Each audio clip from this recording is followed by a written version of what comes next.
यति नरसिंहानंद ये वही है जो पैगंबर मोहम्मद साहब और दलितों को उल्टा सीधा कहता रहता है, अंबेडकर को भी गाली देता है खुलेआम।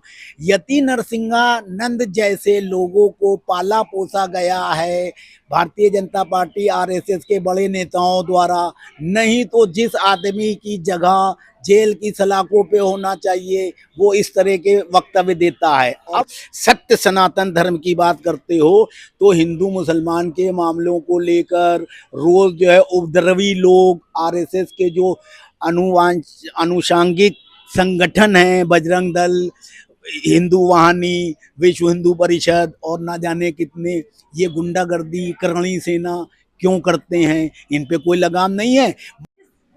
जो नरसिंहा है वो कह रहे हैं कि जो मोदी जी है उन्होंने यूजीसी ला के हिंदू राष्ट्र का जो सपना है उसको तोड़ दिया है। यति नरसिंहानंद ये वही है जो पैगंबर मोहम्मद साहब और दलितों को उल्टा सीधा कहता रहता है, अंबेडकर को भी गाली देता है खुलेआम।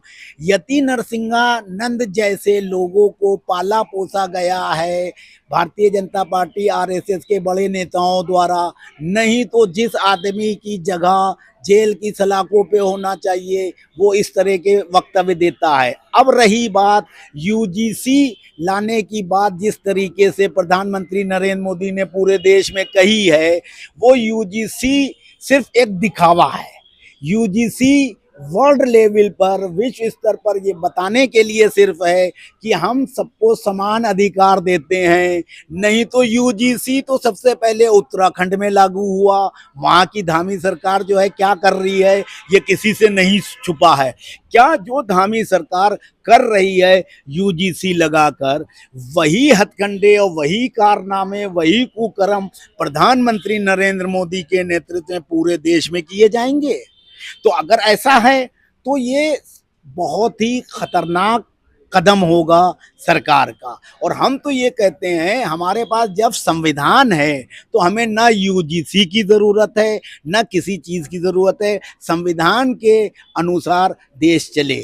जब एफआईआर का मामले आते हैं तो दलित और पिछड़े और कमज़ोर लोगों की एफआईआर तक नहीं होती है। थाने में बैठा हुआ ठाकुर, ब्राह्मण और उच्च जाति का दरोगा और एसएचओ उनको लतिया के जेल में डालने की धमकी दे के भेज देता है। अंकिता भंडारी का बलात्कार होता है, उसकी हत्या होती है, उसकी जांच तो जो है अभी पूरी तरह से हुई नहीं। उसको लेके विश्व हिंदू परिषद, आरएसएस, बजरंग दल के आतताई लोग सड़कों पे नहीं उतरते हैं। उस अपनी हिंदू बहन की रक्षा के लिए, उसको न्याय दिलाने के लिए नहीं उतरते हैं। लेकिन 14 फरवरी वैलेंटाइन डे को लेकर अगर कोई नौजवान युवक युवती एक दूसरे को अपने प्यार का इजहार करते हैं तो इनको प्रॉब्लम होती है। तुम सुप्रीम कोर्ट से बड़े नहीं हो। सुप्रीम कोर्ट ने जब एक युवा और एक युवती को लिविंग रिलेशन में एक साथ रहने का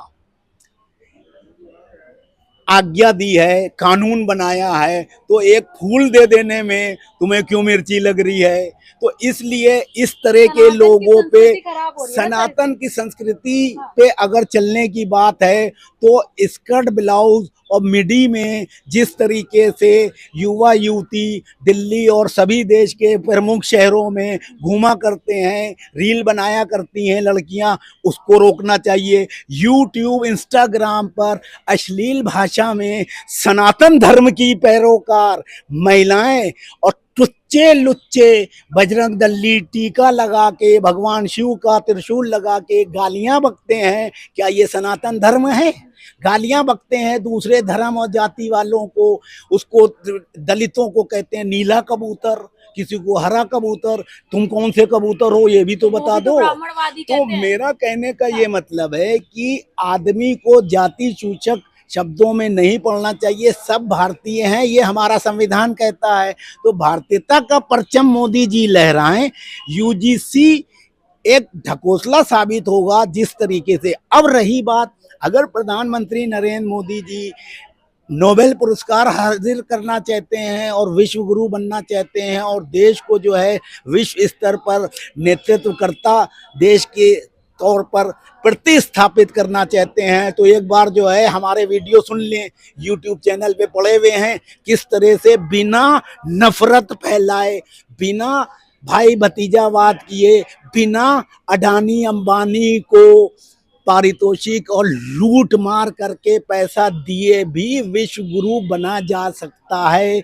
लेकिन अभी लगता है कि हमारे प्रधानमंत्री नरेंद्र मोदी की तीसरी आंख खुली नहीं है। हो सकता है भोले भंडारी, क्योंकि वो भोले भंडारी के बहुत बड़े भक्त हैं, माँ गंगा ने बुलाया है इसलिए मैं काशी आया हूँ, पहली बार भी उन्होंने यही कहा था। हो सकता है कि उनकी आंख खुल जाए और वो चीजें करें जो मैं कहता हूँ और विश्व गुरु बने। बहुत अच्छी बात है, हर नागरिक को खुशी होगी। भारत समर्थन करते हैं आप? हिंदू राष्ट्र का समर्थन? हिंदू राष्ट्र का समर्थन मैं उस हिसाब से पूरी तरह से 100% करता हूं जो परिभाषा आरएसएस प्रमुख मोहन भागवत ने कही। उन्होंने कहा कि हिंदू जो है एक शब्द नहीं है, विश्लेषण है, विशेषण है। तो विशेषण में जो है हिंदू हर वो व्यक्ति है जो भारत में रहता है, तो चाहे वो सिख हो, ईसाई हो, मुसलमान हो, सब हिंदू हैं, सब हिंदू हैं उनके हिसाब से। तो अगर उस हिसाब से हिंदू राष्ट्र स्थापित होता है तो कोई प्रॉब्लम नहीं है, क्योंकि उसमें ब्राह्मण को भी वही अधिकार है, ठाकुर को भी वही अधिकार है, क्षत्रियों को भी वही अधिकार है, और ये दलित को भी वही अधिकार है, ओबीसी को भी है, मुसलमान को भी। हाँ, हिंदू राष्ट्र में दलित पुजारी बन जाएंगे? नहीं, हिंदू राष्ट्र में हाँ, उसके बारे में भी मोहन भागवत जी ने जो बात कही उसको मैं आपको बता रहा हूँ। उनका ये कहना है कि एक परंपरा चली आ रही है, उस परंपरा के हिसाब से आरएसएस का प्रमुख तो कोई दूसरी जाति का भी बन सकता है। अभी उन्होंने कहा है हाल में कि आरएसएस का प्रमुख जो है किसी दूसरी जाति का बन सकता है, लेकिन पंडित पुरोहित ब्राह्मण समाज का इसलिए बनता है क्योंकि उसको जो है एक कर्मकांड करना, पूजा करना, एक उसका, जैसे कि एक मौलाना जो है किसी मस्जिद में मुसलमान धर्म का बनता है, ऐसे ही ग्रंथी जो है सिख धर्म का बनता है, पादरी ईसाई धर्म का बनता है। तो अगर ग्रंथ पढ़ ले या पूजा पाठ कर, हाँ, तो दलित आते हैं। तो आपकी बात तो दलित को भी बनना चाहिए, लेकिन दलित इसलिए नहीं बनते हैं। अब आप सुनिए, दलित इसलिए नहीं बनते हैं कि दलितों ने अपना स्वाभिमान खुद खो दिया है। दलित जब तक के मोदी, शाह, आरएसएस और दूसरी पार्टियों की गुलामी से मुक्त नहीं होंगे, सत्ता की चाशनी चाटने से ऊपर नहीं उठेंगे, सुन लीजिए, तब तक के जो है इनका कुछ नहीं हो सकता। दलित जो है अपने आप को हिंदू ना कह के, वही तो उनमें उतनी समझ नहीं है। वो अपने आप को जो है कोई बौद्ध कहता है, तो कोई कहता है कि जो है मैं हिंदू नहीं हूँ, ब्राह्मणों का विरोध करता हूँ। अरे तुम ब्राह्मणों का विरोध करते हो तो ब्राह्मणों की चाटुकारिता, चमचागिरी क्यों करते हो?